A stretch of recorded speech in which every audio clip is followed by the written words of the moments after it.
एक गांव में एक बहुत पुराना और डरावना घर था। लोग कहते थे कि वहां रात को अजीब आवाजें आती हैं। एक दिन अली नाम का एक बहादुर लड़का बोला, मैं आज रात उस हॉन्टेड हाउस के अंदर जाकर देखूंगा। रात हुई, आसमान पर चांद चमक रहा था और ठंडी हवा सुनसान रास्तों से गुजर रही थी। अली ने टॉर्च ऑन की और आहिस्ता आहिस्ता घर के अंदर दाखिल हुआ। अचानक दरवाजा जोर से बंद हो गया। अली चूक गया, मगर उसने हिम्मत नहीं हारी। ऊपर से अजीब कदमों की आवाज आ रही थी, ठक ठक ठक। अली डरते हुए सीढ़ियां चढ़कर ऊपर पहुंचा और जैसे ही उसने दरवाजा खोला, वो रुक गया।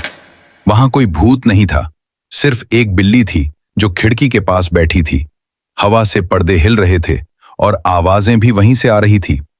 अली हंस पड़ा और बोला, कभी कभी हमारा अपना डर ही सबसे ज्यादा डराता है। और उस दिन के बाद वो हॉन्टेड हाउस इतना डरावना नहीं लगा।